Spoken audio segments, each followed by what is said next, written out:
What's up, everybody? What is up? What is up? Welcome to episode 51 of the Super Grapple Bros podcast. Podcast about two brothers who are former WWE employees that like to talk about wrestling and video games. Two kind of nerdy things that go together for the two of us that we like to do and talk of. Kind of, yeah, sort of. Okay. It works. Kind of, sort of, maybe. It just works. I am one of your hosts, Murpho. The other one, DMurph. And this week we're going to be talking about quite a few things in the world of wrestling. There was this deal with what I'd like to call this company called Fox. Let me change. That might actually be coming through on the microphones because that was really loud. Thank you, by the way, to Chelsea saying hello with a cheer. Hello. But yeah, we are going to be talking about this big TV deal, which might mean RIP in peace WWE Network or pay-per-views. Yeah. Except yeah. Yeah. And also maybe the big four, but we'll get into that more when we talk about it later. We're also going to be discussing stuff that happened this week. In particular, the really, really bad, potentially one of the worst segments in Raw history involving Bobby Lashley. And then in video game news, we've got we're going to be talking all about the Battlefield 5 reveal trailer, all the details in that. Before we start, though, I want to start with the video game thing. I want to dedicate this episode to two people in the game industry that we actually lost this week. The first is John TotalBiscuit Boehner, who's also known as the Cynical Brit, or John Bain, John TotalBiscuit Bain, the Cynical Brit. He was a video game critic. He actually had Austin on his co-optional podcast when Up, Down, Down was trying to grow and build an audience. He was a great host. It really helped us out in the numbers in the early days when we were trying to get things going. He's been battling cancer, terminal cancer was battling it since 2014. And he just, I think a few weeks ago had decided to retire from game criticism altogether because the illness was getting so bad. And just over the weekend, actually on my birthday, ironically enough, sadly enough, he passed away. And we also lost somebody else. John was also only 33 years old, so he was very young. Too young to go from cancer. And then we lost somebody else to cancer in the game industry, Ted Dabney, who co-founded Atari and developed the first commercially arcade game, Computer Space, which they then used a circuit board for that game to create Pong. He passed away from esophageal cancer and he was 80. So he lived a much longer life than John Bain, but still, cancer sucks. And we're just going to dedicate this episode to those two gentlemen today. So with that all over with, we are going to go ahead and get into the wrestling. So, yeah. WWE is probably going to be very much changing the way that they do their programming now because of how much money their TV is going to be bringing in for them. The first thing I want to point out for them is, did anyone tell Fox that was the B show? I don't think it's not the B show anymore. It's going to be the A show because it's pulling in more money than the Raw deal. Yeah, and it's going to be switching nights now, probably too. Yeah. So WWE struck a deal with Fox for SmackDown Live for 5 years at $205 million a year, which is over $1 billion over the course of 5 years for the rights to the TV show. The reasoning for this is a couple things. The first is that Fox, is selling off all of its television stuff. So selling over 21st and 20th Century Fox, the movie studio, and all that stuff, and they're focusing mostly on just sports and news. They're selling all that off to, as of right now, Disney, even though Comcast is claiming that they still can make a play to take that deal for themselves, but Disney's saying no, the deal's very much pretty much done. Just need to dot the T's and cross the eyes. That's how that goes. Yeah, sure. Mm-hmm. Yep. Mm-hmm. It ain't rocket surgery. Yep, exactly.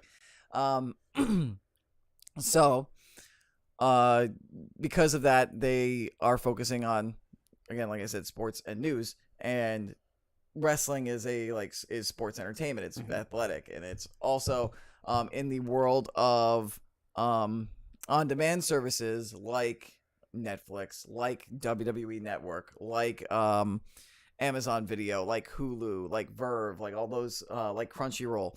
Shout out to VRV, by the way. Yes. Shout out to Verve. Just that in the world that we're now in, like basically anything that isn't live, people don't care about watching on television anymore or television stations because they can just watch it on their on-demand services. At their own convenience. Yeah. So there's a big drive for anything that's live, where it's something that's like something that it's better experienced live and people react to live instead of watching, back whenever they want. Where like it loses some of its allure and appeal when it isn't aired live. Yeah. When you're watching it like back. And so that's why live sports are becoming, that's why a lot of television networks are like paying ridiculous amounts of money to have the broadcasting rights for sports leagues and whatnot. Mm-hmm. And so Fox is basically doing the same thing for SmackDown, because SmackDown is aired live. So they're going to put it on Friday nights live. Still, I think 2 hours. I don't think they've confirmed that they're going to extend it to 3 hours yet. Yeah, there hasn't been a confirmation, but there's word that they may do that. So now I'm just wondering how much money someone's going to shell out for the XFL. I don't know. To be honest with you, if the SmackDown TV deal is any indication, the XFL might actually get a pretty lucrative television deal. Yeah, especially with how controversial, as much as I don't think it is, how a lot of people think things are controversial with the NFL. And with me, it's more of a, I don't really care. Yeah. But that may be like a, hey, here's an alternative. This is our WCW. You want to come watch it, eh? Yeah. Eh? Well, and also the fact that, like, the NFL is really popular, and there's no football for, like, a large chunk of the year. So a secondary league when the NFL isn't going in the U.S. might actually do really well viewer-wise. So yeah, exactly. We'll see. Could make someone a lot of money, or Yeah. make someone very poor. But you gotta think also now with the SmackDown deal, $1 billion it's making the company over 5 years. The Raw deal on USA was also huge. Mm-hmm. You gotta ask yourself, like, is WWE now going to change their model where all the major payoffs and storylines and everything are going to be happening on their television instead of on pay-per-views that'll be on the WWE network that won't have nearly as much of a reach? Or do you think that they'll try to use this TV deal to get more people to subscribe to the network to see the storylines pay off and buy the network? It's quite possible, because I mean, if they're able to reach a larger audience through these bigger TV deals, especially if SmackDown goes to 3 hours and goes to a channel like Fox, they may use it as a way to just try to get more subscribers and get more people to watch the network. Yeah, so we'll see. And especially things like WrestleMania. Yeah, I wouldn't be surprised if they cut down on the amount of pay-per-view events that they do. It all depends. They already have. Well, I mean, like, more than just the one a month, because I don't think they have problems filling arenas once a month for the pay-per-views. So, I mean, there's still those, like, ticket sales and everything that they get from the revenue they get from actually hosting the event and having people there, let alone just people watching. So you got to wonder, the questions will be basically going forward is, are they still going to have them? If they have them, are they going to cut back on how many they have? Will they do one a month, or will they go back to the days of the big four? You know what I think I could see them doing? What? I think I could see them doing the same number of pay-per-views every year. Mm-hmm. Maybe even a little bit more, maybe. Mm-hmm. And what they'll do is, with these new deals, they may do something like, in honor or celebration of SmackDown moving to Fox, we're now going to give all new subscribers not only one free month, but also, instead of like $9.99 for the first year, like $4.99 for the first like 6 months or whatever after that, or something Maybe. like that, just to draw people in so they're still making money. And then if people stick around watching all the pay-per-views, I mean, especially if that's right around WrestleMania, I don't think there's going to be too many people that'll cancel right before WrestleMania, of all things. Yeah, that's true. But yeah, it's going to be interesting. The other question is, will they actually pay off storylines in these pay-per-views now, or do you think they will keep them to just the TV? I think they'll do some. I think like every card, it'll be about half and half, except for Mania, where there won't be any payoffs at Mania because they'll all be at the Raw after Mania and the SmackDown after Mania, since those are so big. Yeah, that's true. I'm trying to just position my camera and my microphone so that way, like, the mic arm isn't blocking my face in the camera. But I'm doing the best I can. Yeah. Because I mean, they're gonna want to get more people watching the network because they've got more than just Raw and SmackDown on the network. You've got NXT, you've got 205 Live, you've got Main Event, things like that. And well, this plus news of the fact that Progress and one other UK indie might actually be coming to the WWE Network. News for that and this deal makes me think like maybe they'll change up what they do with the WWE Network. Maybe they'll have, their main WWE programming on television with these major deals. Maybe they'll do the pay-per-views, but maybe since I don't think all those original programming is really bringing in the numbers that they want or anything like that, maybe since the live wrestling is so good and I believe that it's the wrestling programs that bring in the most viewers to the WWE Network, maybe what they'll try to do is actually start using the WWE Network like an actual television network, and maybe start going to well-known popular indie promotions and seeing about signing them to TV deals to where they air their wrestling product on WWE Network. And maybe as part of the deal is that WWE gets has the rights to like take like some of the top stars from there and then graduate them, maybe move them to NXT and to the main roster eventually.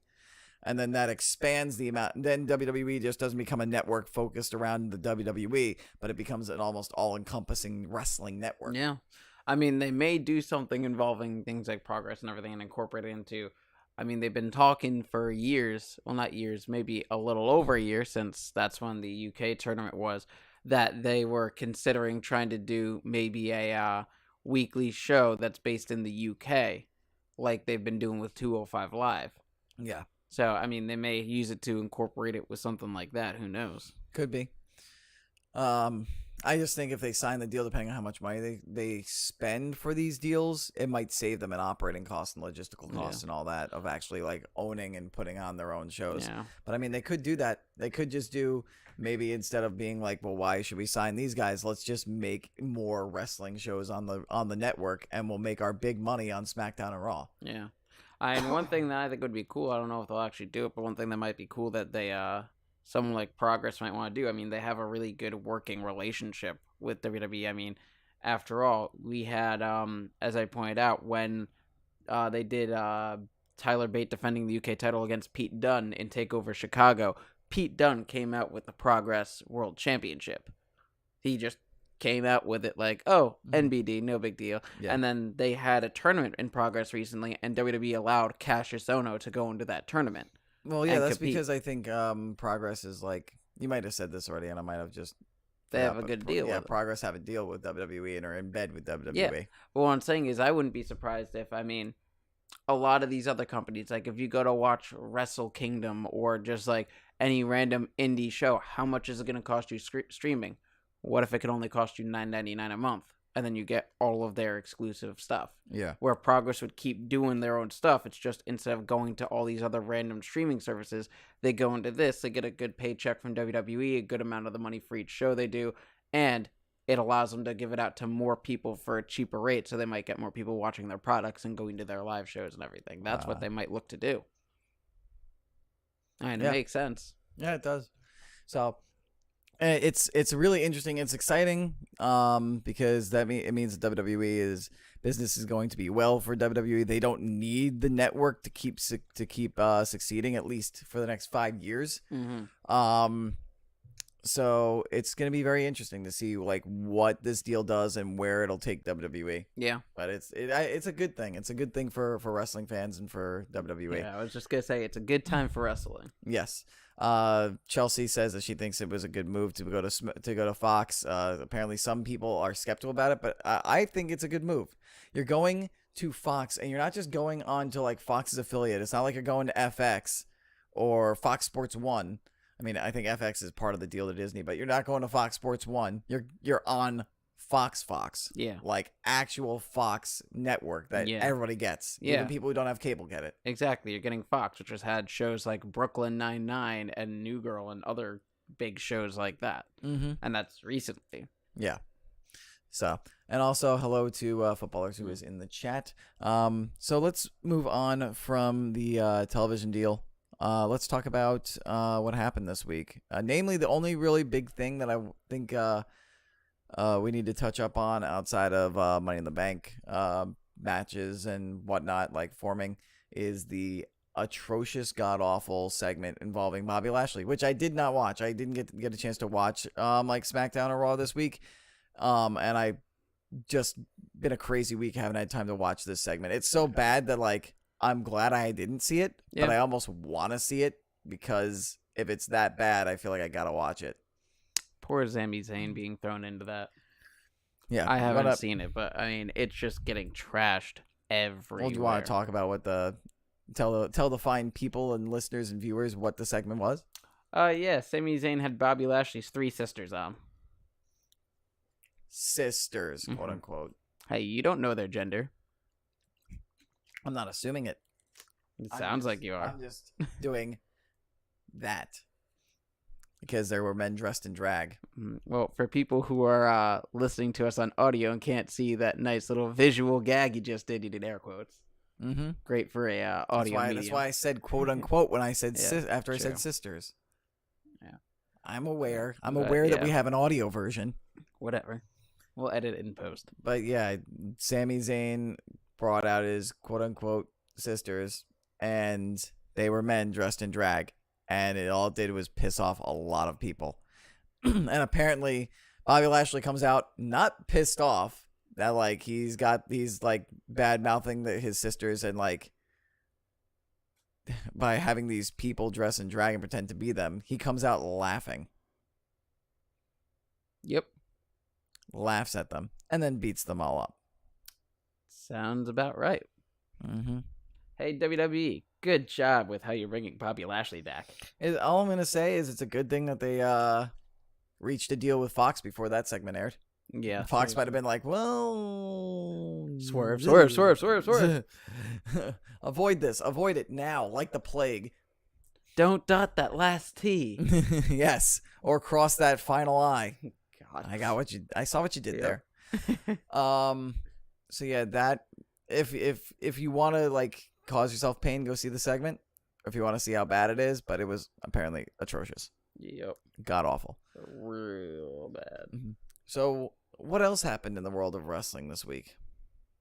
I know about stuff that happened with NXT and 205 Live because that's basically all I get to watch since the other stuff is too long. Daniel Bryan and Jeff Hardy had a match. Oh, yeah. Apparently it was really good. I need to watch that at some point.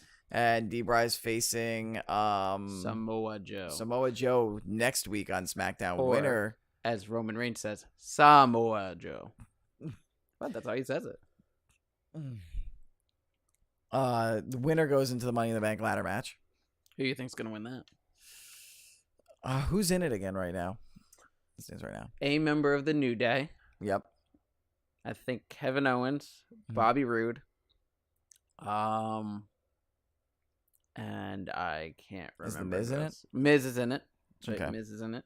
Let me look it up. What are we talking about? But yeah, it's gonna be Daniel Bryan versus Samoa Joe next week. A winner gets to go to see. Go to compete in the Money in the Bank ladder match. At Money in the Bank, though a lot of people believe, and I think it might be true too, so long as Cass didn't get really, really bad backstage heat and they're yanking him out of everything, it's pretty much popularly believed that Cass is going to cost Daniel Bryan that match and that Samoa Joe will end up in the Money in the Bank ladder match. All right, so that match right now has Braun Strowman, Finn Balor, The Miz, Rusev, Bobby Roode, Kevin Owens, a member of the New Day, and Daniel Bryan or Samoa Joe. That's a ridiculous match. Yep. As opposed to, I kind of hate to put it this way, but as opposed to actually it's not that bad. The women's Money in the Bank match, which is Ember Moon, Charlotte Flair, Alexa Bliss, Natalya, Lana, and Naomi. Lana won a spot this week. You shut your mouth, Alexa. Shut up. What did you do? I don't know. Alexa, be quiet. Damn echo. Anyway, so for the men's Money in the Bank ladder match, I kind of want Miz to win because I want Miz to win. Then I want Daniel Bryan to win the WWE Championship, and for Miz to cash in on Daniel Bryan immediately and take the title from Daniel Bryan, and then Daniel Bryan and Miz have a rivalry with the WWE Championship, hopefully going into WrestleMania. You see, that's where we differ here, because I want to see them have their match at WrestleMania, but I want it to be Miz eliminates Daniel Bryan as the last person to win the Royal Rumble match, and then Daniel Bryan somehow wins the WWE Championship, and then they face each other that way for the title. I'm hoping, if I had to guess, there's 3 people that I'd say I'm in between as to who I want to win the match, and those are Samoa Joe. I would love to see Samoa Joe win the Money in the Bank match, because then he'd finally be able to win a championship other than the NXT with anybody championship. winning this match. If I think about it, it would be Samoa Joe or Daniel Bryan, and then you've got Braun, Finn, Miz, Bobby Roode, any member of the New Day. Yep. Kevin Owens. Yeah, I'd be happy with Rusev. Rusev. I'd be happy with pretty much anybody winning that Money in the Bank. I agree. But I the don't ones think I I'll want, be disappointed with whoever wins. same. But the one I want the most is either Samoa Joe, Finn Balor, Or Braun. or Braun Strowman. Mm-hmm. Mostly with Braun Strowman, because not only does he deserve to hold the WWE or the Universal Championship and everything, but then maybe we could finally get that title off of Brock Lesnar. Maybe we could do a storyline where Brock Lesnar makes an appearance and like Roman Reigns comes and beats the crap out of him or something out of anger, and then Braun Strowman's like, well, I'm going to cash in while he's here. And then we could get the title off of Braun as soon as possible. Brock, you mean? Yeah. Off of Brock Off as of soon Brock as possible? onto Braun. Yeah, I don't want Brock to have the championship anymore, but Chelsea does not want Miz to win. She is pulling for Finn Balor. She thinks that he deserves it. I agree. As for the women's Money in the Bank, who would I want to win that based on how it's shaping up? Who was it again? It's Bliss, Ember Moon, Charlotte, Becky Lana, Lynch, Natalya, and Naomi. I think I would like to see Becky Lynch win it. But we'll see. Maybe they'll give it to Lana. If I had to guess, I'm gonna say probably either Ember or Alexa Bliss. I didn't come out. Echo didn't activate. Phew. I would like to see Ember Moon win. I think Ember and Becky are probably the ones most for me. The only Charlotte issue doesn't is, need it. Yeah. I'm just Lana and Natty, I don't think it would be good for them to have it. Definitely Naomi, I don't think needs it yeah. right now. I feel like Ember and Becky are the ones who need it most, because Ember just came up and could use that push, and Becky has been like middling around, like almost aimlessly wandering around from like storyline to storyline, match to match. She hasn't really even had much of a storyline to go on recently. Yeah. So it'll actually give her some direction and something for her to do. That's why the women should have their own show.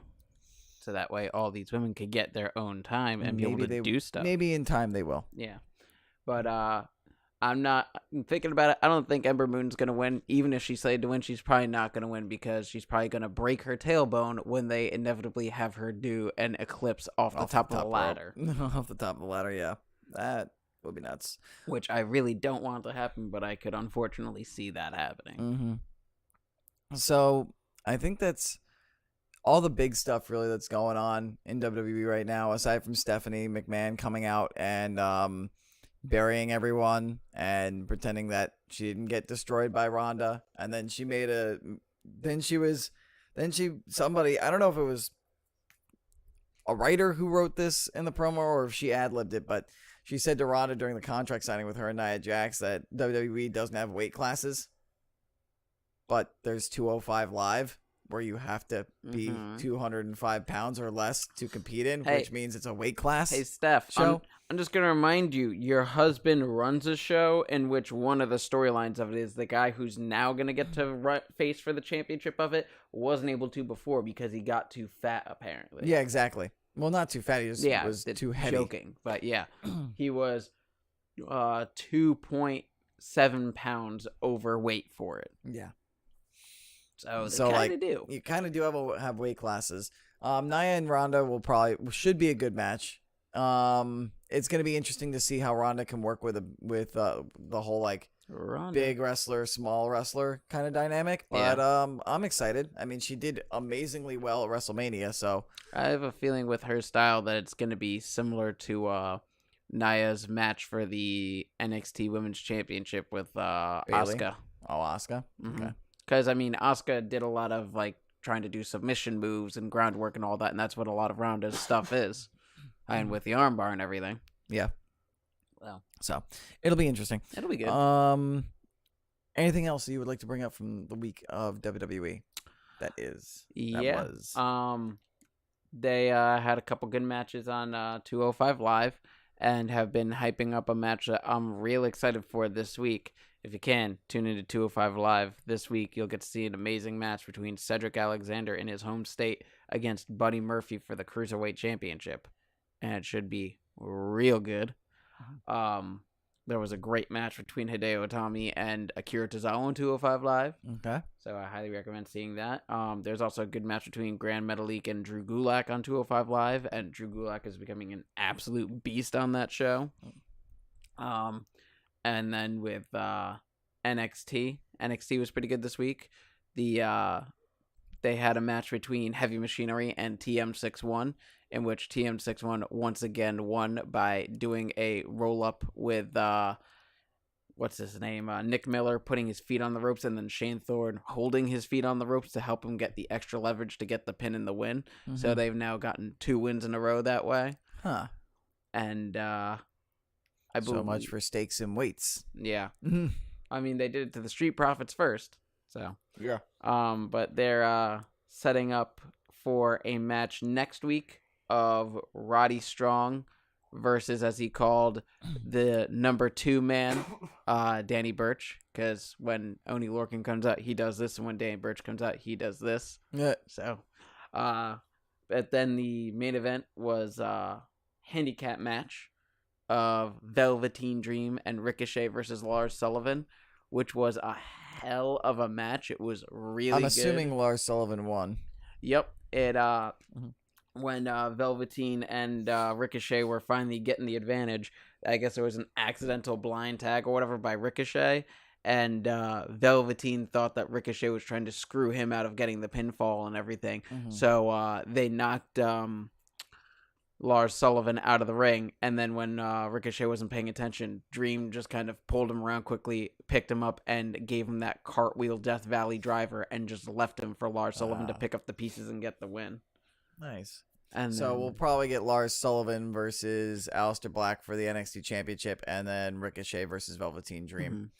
Although takeover. I'm kind of hoping it's more along the lines of Ricochet versus Velveteen versus Adam Cole for the North American Championship, because that would be cool. You don't need to have Adam your North American Championship do nothing. Exactly, you need him to do something, and those 2 guys might as well be in the match. Mm-hmm. And then the end of the show was a promo by Gargano, where he was saying that he's not sure what his future is going to be like, and then he decides he wants to stay around, and Candace is like, no, think about your future.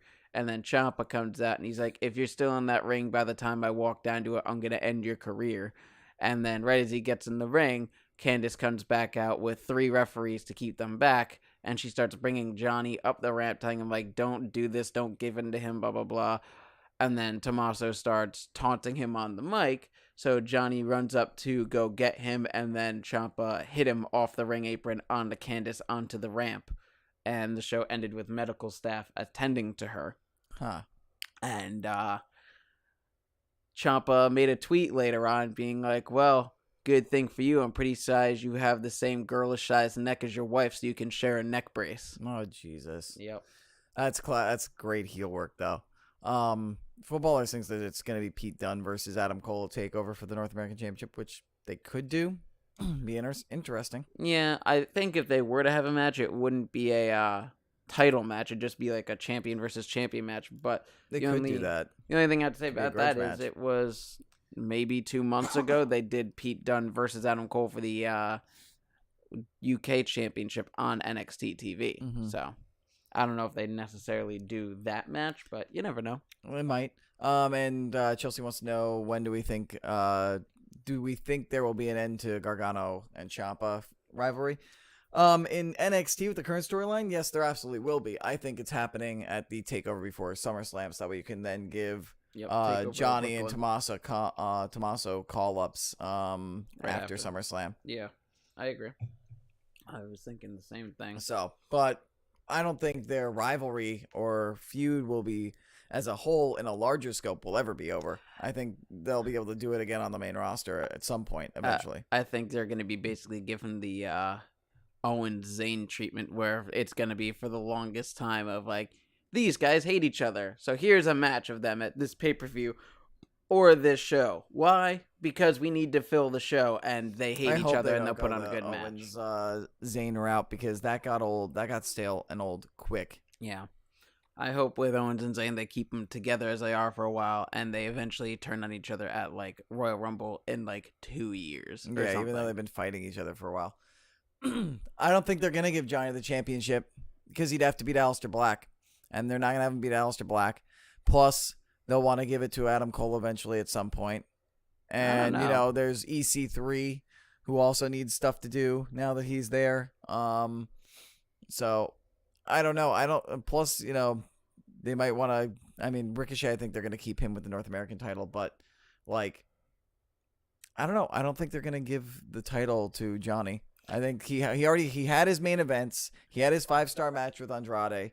I don't think they're gonna give it to him unless they want to run this insanely long and have, like, one of them win the championship eventually, and then have them fight for it, like, by next WrestleMania for the NXT championship, and then whoever loses, gets called up. But I feel like Johnny and Tommaso have been down there for so long that it's about time for them to come up to the main roster. Their characters have developed enough. Their skills have developed enough. And the main roster could use both of them. And I don't think Johnny Gargano needs the NXT championship. Yeah. And the things I'll say about it is, I don't know if Johnny necessarily wants to leave NXT yet, seeing as how his wife just got there. Mm-hmm. But, yeah, that's not ultimately his decision. If they say you're going up, you're going up. No, I understand that. But the only other way I could see Johnny getting the championship is if they do something similar to what they've done now, where they did a 2-short storyline of Gargano being hurt, so he's out for a while, and you see Tommaso, through underhanded means or whatever, winning the championip from Aleister Black. Yeah. And then Johnny Gargano comes back and takes the title off of him. Yeah, that's the only way I see it happening. But then Johnny's won't be able to get called up until after he loses the championship. Yeah, but he could only hold it for, like, one takeover or something. Yeah. We'll see. Yeah. I know with Ricochet, I know they're planning on, I don't know when, but I know their end goal with him is to put him on 205 Live, apparently. Of course. Hey, it's getting good. I don't mind at all. Yeah. Yeah, I do not mind seeing Ricochet versus pretty much anyone on 205 Live for that championship. Imagine Ricochet versus Buddy Murphy. No, I'm not doubting that it would be good stuff. I feel like Ricochet is the kind of talent to where, like, similar to Hideo Itami, and maybe you could argue even Kalisto, where, like, he's kind of wasted on 205 Live almost. Not so much, like, wasted as in they're not doing anything with him, but, like, I feel like they have the potential to do more on the bigger shows on SmackDown and Raw. Mm-hmm. And so, like, you're kind of not so much, maybe wasting is the wrong term, maybe squandering their potential or their maximum potential. Well, I mean, the thing that gives me hope about it is, as I've mentioned to you before, they did a storyline with TJP this week where he apparently hadn't been booked for a couple weeks or wasn't really doing much. And he made a complaint on Twitter, and he tagged Paige being like, hey, any more room on Team Blue for me? Because it's boring over here. So it's giving me hope that they plan on eventually taking some of those guys and maybe moving them to another brand. I hope so, because over the last year, all they've done is taken people off of the bigger brands and put them on 205 Live instead of the other way around. If they can actually start transitioning people, and 205 Live isn't like this land of, like, no land to nowhere kind of thing where, like, you go to 205 Live and that's where your career is going to be. Well, Because like that's what happened with Neville. That's what happened with Austin Aries. Kalisto got moved over there, and he's probably not going back to the main shows anytime soon. So they haven't shown any proof that like if you were put on 205 Live, that doesn't mean you're stuck labeled as a cruiserweight the rest of your career in WWE. you know what's gonna make being at 205 Live a good place, though? I don't know if they'll ever do this, at least not for a long time. But what will make being on 205 Live okay? What will? If they actually put the cruiserweight title matches on the main card of pay-per-views. Yeah. If they were to do that and allow them to do what they do, you'd get a huge swell of support for the show, and then you'd have a lot more people taking pride in the show and the championship, because then, hey, you may not be on the main shows every week, but you'll be able to be on the main card of the pay-per-views every month if you're in that match. Mm-hmm. That's fair. So, yeah. Okay. So yeah, I think that's all for the wrestling that I can think of. We just finished talking 205 Live, NXT, Cruiserweight Championship, upcoming TakeOver. Talked about the big TV deal. Talked about Money in the Bank coming up, I think, and the infamously bad Bobby Lashley promo. I think that's everything. Is there anything we might be forgetting that happened this week? Apparently, the Revival were taunting King Maxwell ringside. Oh, I'm sorry, I drifted off. You were talking about the Revival? Yeah, the top guys. But do they have championships Yeah. right now? No. Yeah. That's what I thought. Okay. Yeah. I just like giving you crap for the Revival. Whatever. In all honesty, I will reiterate, they are a good tag team. They just need to be given some actual goddamn direction and be allowed to put some wins together. As I proved with the Undisputed Era recently, they're one of the best tag teams in the world. They just need to be given the chance to show it. Yes. Just like the Usos were. Yes, exactly. The Usos is actually a pretty good analogy, actually. Yeah. The Usos were kind of just sitting around for a while, and then when they were actually given something, they were able to show everyone why they are what they are. But unfortunately, they're not doing that with the Revival yet, because they're like, we don't want Matt Hardy to go for a singles championship. Let's team him up with Bray Wyatt and give him another tag title. That's what he needs, right? More tag team championships. It's a good storyline, though, and it allows his character to grow, and he can build his Woken universe to the point to where he can then start going for singles championships. Hopefully, yeah. Mm-hmm. Announcement of we're aware of that, Chelsea, that the winner of the UK tournament will face Pete Dunne for the UK championship, which I believe Pete Dunne will lose because he's had the title for over a year, and I think it might almost be time to make Pete Dunne a regular on NXT, or maybe even give him a call up. I say it's about time for him to be given a shot on the main card. Does his and Tyler Bates' contract, are they actual like full-time WWE contracts, or are they just special appearances? Because maybe that's why. What it is it's basically a contract where it's more or less like whenever they want WWE to wrestle and they're okay with it, they'll come and wrestle on pretty much whatever show, but in doing so, they are making it so that way they're not allowed to wrestle for other certain promotions in the process. Okay. So they're still mostly indie talent, but they just can't compete at certain places. Yeah, in they order to have have the right to compete at WWE. Yeah, they have a while. special contract with WWE about it. Okay. A lot of the UK guys do, like those two. Tyler Bate, Mark Andrews, Trent Seven, I think Wolfgang, people like that. Mm-hmm. Okay. But yeah, it's going to be good. The first day of the event is going to be the remainder of the tournament, because the tournament starts at the Download Festival this year. Mm-hmm. And also British Strong Style, Pete Dunne, Tyler Bate, and Trent Seven versus Undisputed Era, Adam Cole, Roderick Strong, and Kyle O'Reilly in a 6-man tag match. And then the second day of the event is every NXT championship being defended, as well as Pete Dunne defending the UK championship against the winner of the tournament. Nice. So it should be a really good show, and I am super excited for it. Yes. Mm-hmm. Very much so, yes. So yeah, that's it for wrestling. Yeah. Let's make that transition from the wrestling over to the video games. And there was a very big reveal that happened this past week. I don't know if you've heard of this series. It's called Field of Battle. Yeah. Their 5th one came out, although it's technically not their 5th one because their last one was titled number 1, which came after number 4. They're not good with numbers. No, they're not. So Battlefield 5 got revealed last week on the 23rd. They had a reveal trailer. And they're going to be coming back to World War II. And it's going to be featuring female playable characters, and there will be female protagonists in the campaign missions. Basically, what they're going to be doing is they're going to be highlighting lesser-known stories from World War II, such as the the fronts in Norway and the Netherlands, like Very up by nice. by the Arctic Circle, which is where one of the female protagonist is going to be. She is going to be a freedom fighter in Norway, fighting against German occupation in order to help save her family. So you'll get to see what it was like, what World War II was like in Norway. There will also be they also showed bombed out Rotterdam in the Netherlands, and it looks like there's some like flooded fields and long suspension bridges, which you see in the Netherlands. Apparently, there will also be campaigns in North Africa, France, and Greece as well. So it looks like they're going to be highlighting the lesser known stuff, not so much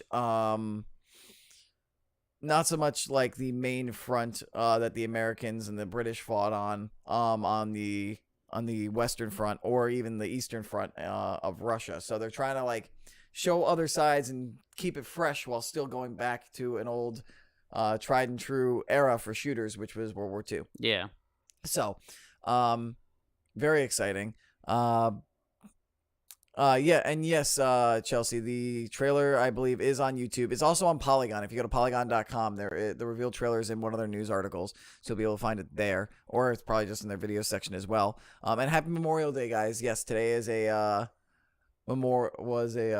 this podcast is being streamed live on Memorial Day. So if you're watching this Happy after Memorial Day, that's why we're saying Happy Memorial Day.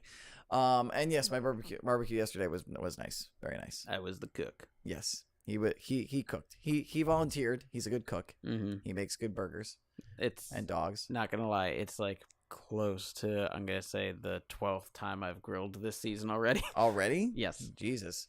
But anyway, back to Battlefield 5. Characters will be, your avatars will be fully customizable in the game. You'll be able to pick your gender, race, and all different kinds of customizables. There will be 2 forms of currency. So DICE and EA have learned from the Star Wars Battlefront debacle, and the way it's going to work is you earn certain currency through just playing the game, which you can spend on cosmetics and also like upgrades and stuff like that. Like bonuses, like stat bonuses or whatever, like in-game bonuses and stuff like that. Mm-hmm. And then they have a second currency, which is a premium currency, which you use real money on. Those are what you get with microtransactions. But with that premium currency, you can only buy cosmetics. There you go. And there are no loot boxes in the game. Thank you. So they learned their lesson, and this sounds like a much friendlier, much nicer microtransaction and currency system in Battlefield 5 than was in Battlefront 2. Yeah, I don't think they could afford to have another big name game that they're going to release tank as hard. Yeah, exactly. They also introduced other gameplay elements. For example, you can go prone on your back, so that way you can shoot. Now, you just scrolled down to this image, and you know what is the first thing that I thought of? What? I wonder how many people you're going to see are going to have their character look like Kratos in this game when you're playing. They might, because I think you can put face paint on your characters. You can see it right there. And like I said, I'm just waiting to see there just be an entire battlefield that's just people dressed as Kratos just saying boy over and over and over again. God, I hope not. Anyway, like I was saying, gameplay improvements, there's that. You can go prone on your back, which allows you to shoot. You can crawl while you're on your back, and you can also go prone while you're on a hill, so that way you can slide down the hill. There you go. And shoot while you're sliding down the hill, which is interesting, pretty cool. Slip and slide shooter. Yep. They also have a new like healing or revival system.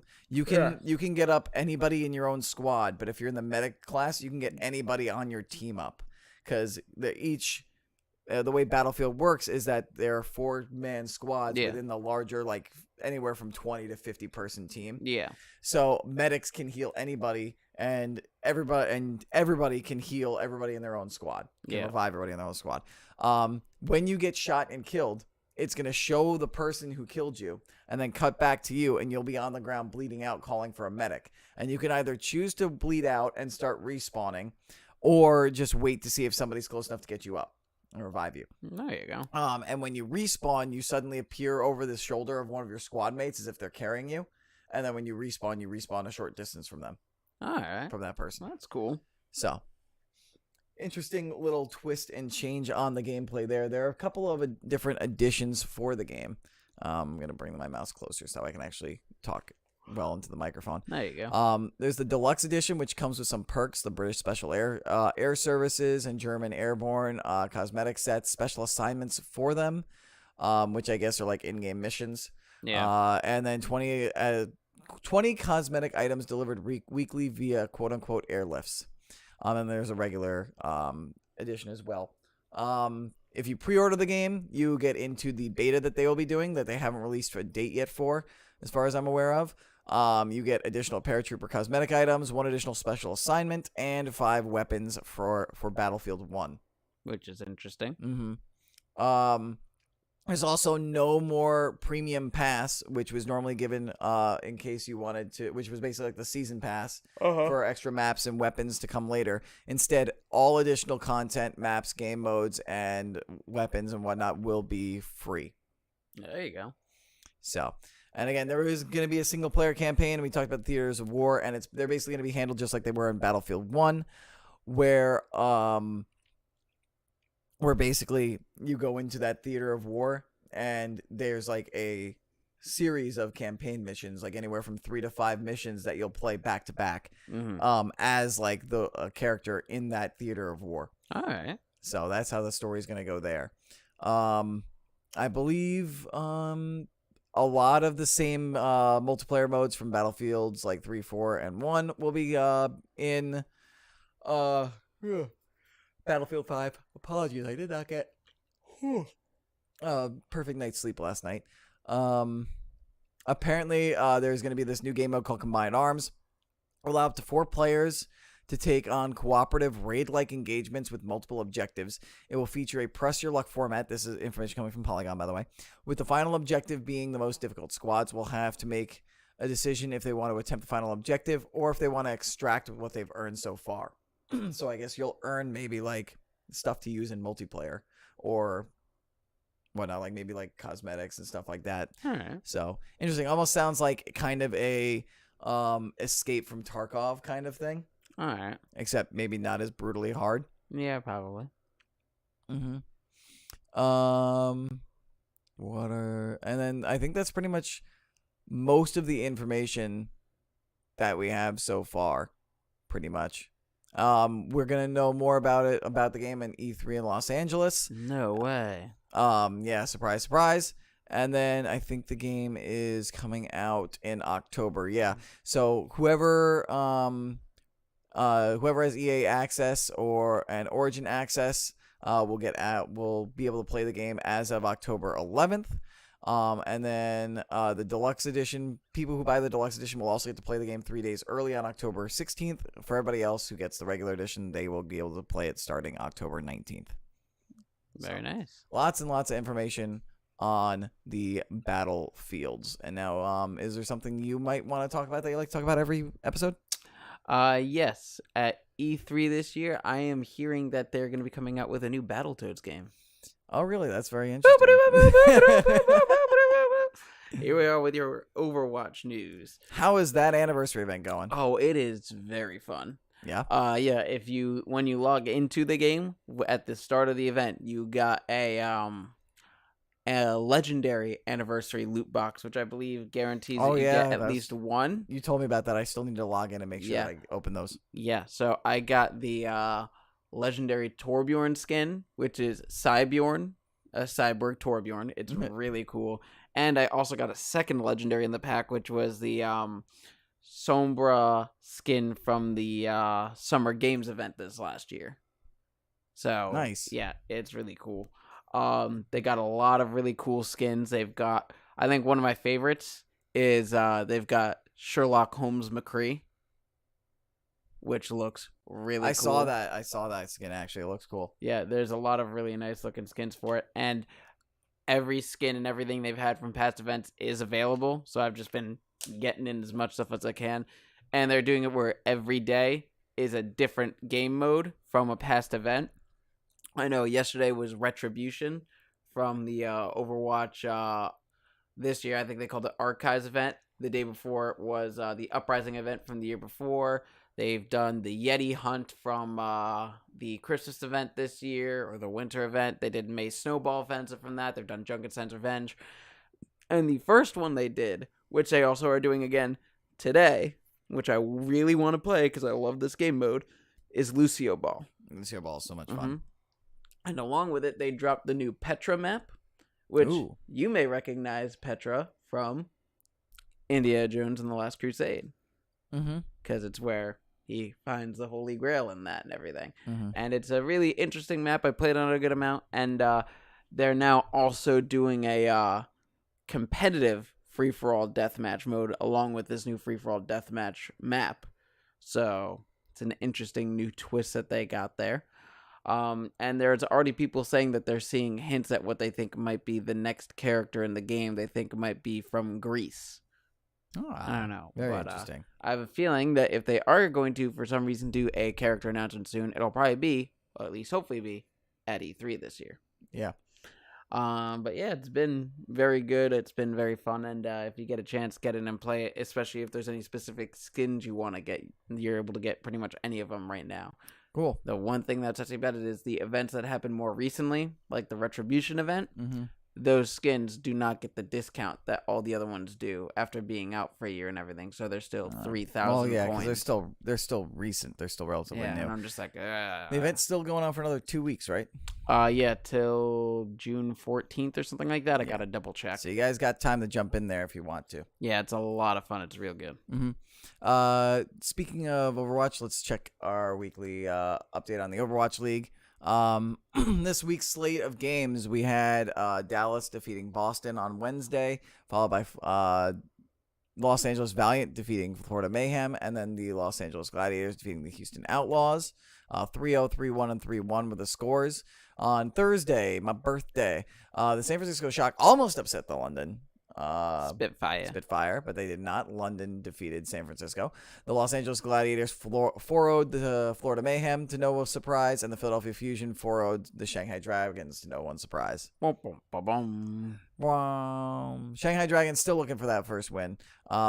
Friday, the Valiant beat Boston in what was a good game, 3-2.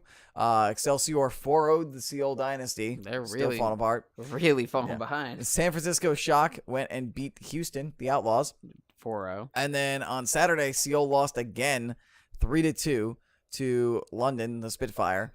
Then the Shanghai Dragons decided they were going to have a game against New York Excelsior, and then New York Excelsior said that's funny and stomped their faces in. They won 4-0. LOL. And then Dallas Fuel actually beat Philadelphia Fusion 3-1, which is actually a bit of a surprise since the Dallas Fuel have not been doing too well this year. Yeah.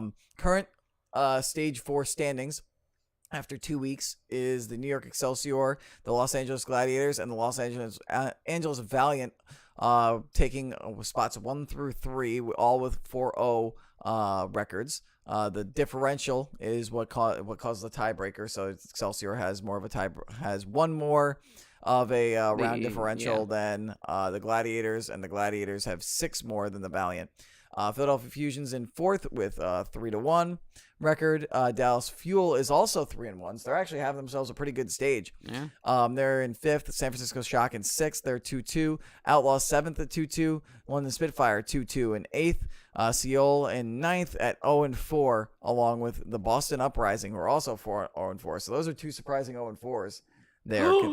Then the Shanghai Dragons are 0-4, and the Florida Mayhem are 0-4.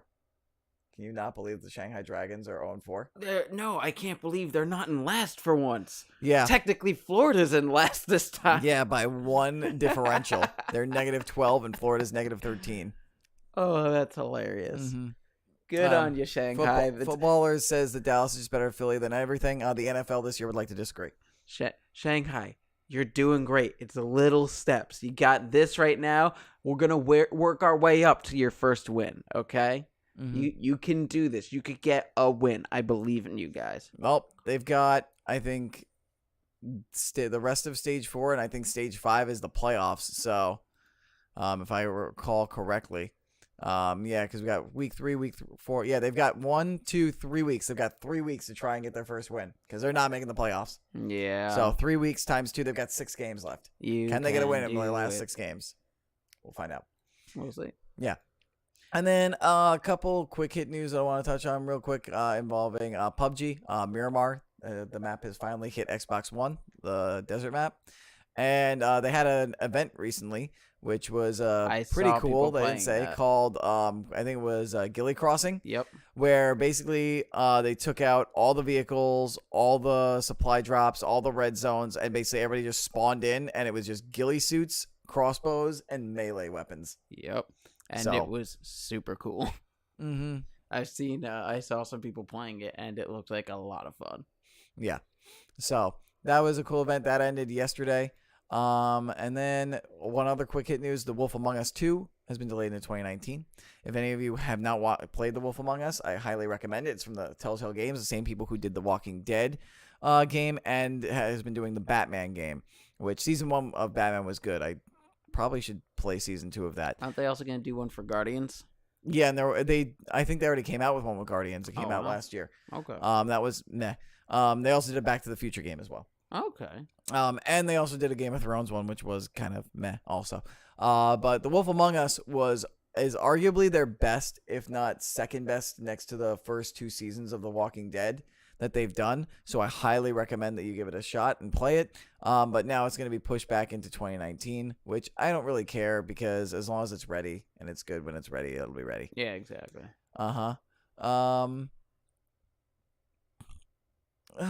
Sorry.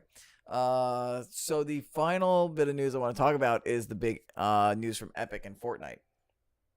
They're going to be doing esports tournaments this year, and they're going to be giving away a lot of money during them. $100 million they're going to give to winners of different tournaments and corporations. Not corporations, competitions. Mm-hmm. Yes, Mr. Evil. Yes. With your pinky. $1 million. Did I just accidentally cross out the browser? I don't think so. I think I just Minied it. Nah, I just minimized it. That'll be a lot of food for Mr. Bigglesworth. Oh, God. So anyway, yeah, it's going to go into a bunch of prize pools for the 2018-2019 season. The company's not yet specified when this season of play will begin, but said last month that it plans to hold a 100-person tournament during E3 in June called Fortnite Party Royale. So they'll probably during E3 announce more details about what these events will be for the season and where exactly the money's going to go and how the prize sport's going to get split. But interesting to see that Fortnite, which is a battle royale game, the battle royale games, while fun, they don't always seem to be considered by the large majority of people as esports moneymakers, even though tournaments have been pretty popular and entertaining to watch, even though they don't require, it's hard to have those games be pure skill because of so much luck. Yeah, it's based on it. But yeah, Epic apparently says, screw that, we're going all in. And we're going to try and make Battle Royale, in particular Fortnite esports, a thing. Good luck to him. Mm-hmm. Lord knows that I will not be interested in that. I won't be good enough to compete in those, but I might watch them because I like watching. I actually like watching Battle Royale esports events.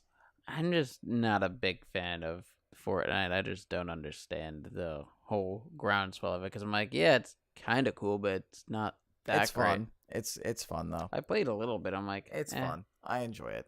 I thoroughly enjoy the Fortnites, or as I also like to call it, the fork knife. Get it? You're not allowed to tell that joke for another 2 weeks. For another 2 weeks? No, I got plenty of jokes. Jokes on jokes on jokes on jokes. I got to make more next week. Okay.